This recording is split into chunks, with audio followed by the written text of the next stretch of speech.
Millions of fans watched the Cleveland Browns build the most feared backfield in football history around a single, unstoppable running back, a man who retired at the peak of his powers and never looked back. 4 NFL championships, a trade that changed the racial makeup of an entire league, a rookie who never got to play a single down. This is where the Cleveland Browns of the Jim Brown era really ended up.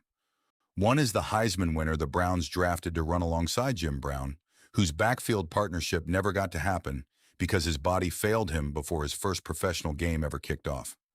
Ernie Davis became the first African-American player to win the Heisman Trophy in 1961, rushing for 2,386 yards and 35 total touchdowns across 3 seasons at Syracuse, while wearing the same number 44 that Jim Brown had made famous there years earlier. Born in New Salem, Pennsylvania in 1939, Davis was selected first overall in the 1962 NFL Draft by the Washington Redskins, who immediately traded him to Cleveland in exchange for star running back Bobby Mitchell, a deal Browns owner Art Modell believed would pair the two most electrifying backs in football in the same backfield. While preparing for the 1962 College All-Star Game, Davis was diagnosed with acute leukemia. Head coach Paul Brown, despite doctors clearing Davis to play once the disease briefly went into remission, refused to let him take the field even in practice contact, a decision that further strained Brown's already fraying relationship with the front office. Davis's only appearance at Cleveland Stadium came during a 1962 preseason game when he ran onto the field alone under a spotlight to a standing ovation, never once touching the ball. Ernie Davis died in a Cleveland hospital on May 18, 1963, at age 23, having never played in a single professional game.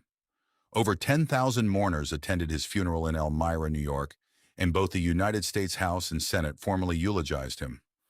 The Browns retired his number 45 despite him never wearing it in a real game. Davis was supposed to be the running mate who made Cleveland's backfield unstoppable for a decade. Ernie Davis instead became the player Cleveland fans still wonder about most, the one whose entire NFL career existed only in a single practice field ovation before leukemia took the rest of it away. 2 is the halfback whose trade for Ernie Davis made him, almost by accident, one of the players who quietly integrated the last segregated team left in the NFL. Bobby Mitchell teamed with Jim Brown to form one of the most explosive backfields in the league during his 4 seasons in Cleveland, before being traded to Washington in the same deal that sent Davis to the Browns. Born in Hot Springs, Arkansas in 1935, Mitchell had been lured away from a potential Olympic track career by Paul Brown's contract offer, and after the trade, he became one of just 3 black players on Washington's 1962 roster, the final team in the league to integrate under pressure from the federal government, which controlled the stadium lease. Washington converted him from halfback to flanker, and Mitchell led the NFL in receiving yards in each of his first 2 seasons in his new position, finishing his career as a 4-time Pro Bowler and 3-time All-Pro. He spent 3 decades in Washington's front office after retiring, eventually rising to assistant general manager, and was inducted into the Pro Football Hall of Fame in 1983. Bobby Mitchell died on April 5, 2020, at age 84, with the cause not publicly disclosed. Mitchell became one of the most feared receivers in football only after being traded away from the very backfield he was originally drafted to share with Jim Brown. Bobby Mitchell spent the rest of his career and the following 3 decades building the front office of the team his own trade had helped force into integration. 3 is the offensive guard whose blocking cleared the way for 3 different Hall of Fame running backs and whose own Hall of Fame moment arrived so late that he had to be wheeled onto the stage to receive it. Gene Hickerson played 15 seasons with the Browns, earning 5 All-Pro selections while personally blocking for Jim Brown, Leroy Kelly, and Bobby Mitchell, all 3 of whom credited Hickerson directly with helping make their own Hall of Fame careers possible. Born in Trenton, Tennessee in 1935, Hickerson broke his leg in a 1961 preseason game, then re-broke the same leg later that season simply standing on the sideline, before returning to play 165 consecutive games. Despite his teammates' overwhelming support, Hickerson waited decades for his own Hall of Fame induction, finally elected in 2007, by which point Alzheimer's disease had already left him in failing health. At the ceremony in Canton, Jim Brown, Leroy Kelly, and Bobby Mitchell personally pushed Hickerson's wheelchair onto the stage together, with Brown calling him the greatest downfield blocker in the history of professional football. Gene Hickerson died after a long illness on October 20th, 2008, at age 73, in a care facility in Olmsted Falls, Ohio. Hickerson spent 15 seasons making sure the men running behind him became legends. Gene Hickerson finally got his own moment in Canton only after the disease that would kill him the following year had already taken enough of him that his own teammates had to carry him to the stage themselves. If Hickerson's story is the one that got you, hit subscribe, because the next man on this list kicked one of the most famous field goals in NFL history and spent the rest of his life as the only original Cleveland Brown still standing.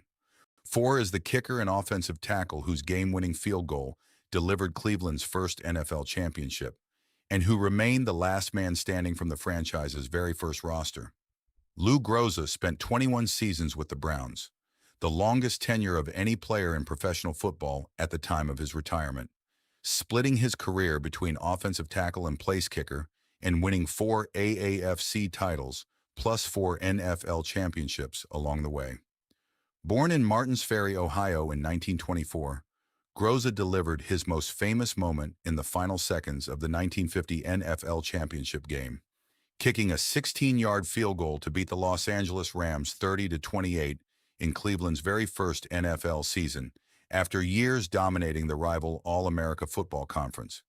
Nicknamed the Toe, Groza retired in 1967 as professional football's all-time leading scorer, was the final remaining player from the Browns' original 1946 roster, and had the team retire his number 76 in his honor. In his later years, Groza was diagnosed with Parkinson's disease and underwent back surgery and 2 hip operations, his health declining steadily through the late 1990s. Lou Groza died of a heart attack on November 29, 2000, at age 76, the same number he had worn for most of his career. Groza kicked the field goal that delivered Cleveland's first NFL championship and kept playing for 17 more years afterward. Lou Groza was the very last man left from the Browns' original championship roster, and when he finally died, it was at the exact same age as the jersey number the franchise had retired in his honor decades earlier. 5 is the head coach the entire franchise is named after, a defensive innovator whose own firing became one of the most shocking front office decisions in the history of the league. Paul Brown coached the Browns to 4 straight AAFC championships and 3 NFL titles across 17 seasons, inventing modern coaching practices including game planning through film study, classroom-style playbooks, and the coach-to-quarterback communication system that is now standard across football. Born in Norwalk, Ohio in 1908, Brown built the Cleveland franchise from scratch in 1946, and the team was named directly in his honor before he had coached a single game. Tension with new owner Art Modell, who had purchased the team in 1961 and increasingly clashed with Brown over control of contracts and player relations, came to a head when several players, reportedly including Jim Brown himself, took their grievances directly to Modell rather than their own coach. Modell fired Paul Brown on January 9, 1963, a decision that stunned the football world given Brown's 3 championships and legendary status, with Brown's own son later calling it simply a power struggle over who actually controlled the franchise. Brown spent several years away from the game before founding the expansion Cincinnati Bengals in 1968, coaching them for 8 seasons and remaining the team's team president until his death. Paul Brown died on August 5, 1991, at age 82. Brown built the innovative coaching framework that the entire modern NFL still runs on today. Paul Brown was fired from the very franchise carrying his own name in the middle of a newspaper strike, and spent the rest of his career building a second team from nothing rather than ever coaching for Cleveland again. If you've made it this far, and you're wondering how a player this dominant on the field could carry a legacy this complicated off it, the last name on this list is the reason this era of Cleveland football is remembered at all. 6 is the running back many still consider the greatest to ever play the position, whose sudden retirement at the peak of his fame was matched only by the deeply troubling pattern of violence against women that followed him for the rest of his life. Jim Brown led the NFL in rushing 8 times in 9 seasons, never missed a single game across his entire career, and shocked the football world by retiring in 1965 at age 29, while still the reigning NFL MVP, walking away to pursue a full-time acting career instead. Born in St. Simons, Georgia in 1936, Brown started at Syracuse before Cleveland made him a first-round pick in 1957, and by the time he retired, he held the league's all-time records for rushing yards and touchdowns despite playing only 9 seasons. Off the field, Brown was arrested roughly a half-dozen times over the following decades, mostly on charges involving violence against women. In June of 1999, Brown's wife, Monique, called police saying he had smashed her car with a shovel and threatened to kill her.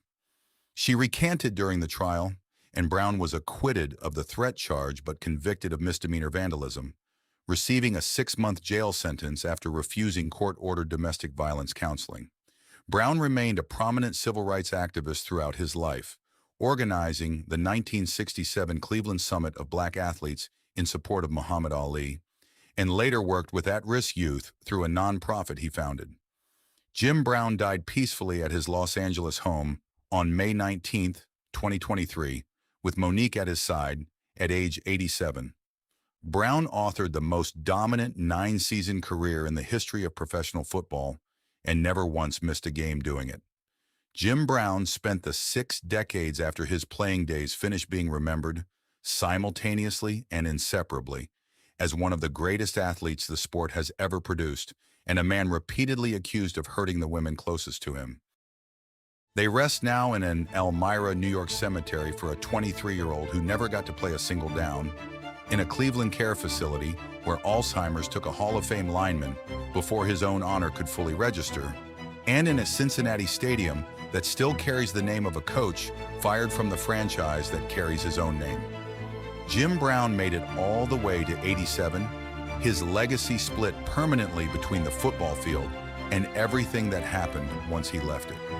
The Cleveland Browns of this era built a dynasty around a running back who never lost a step, and more than half a century later, the full accounting of what that era actually cost is still, one name at a time, more complicated than the highlight reels ever let on.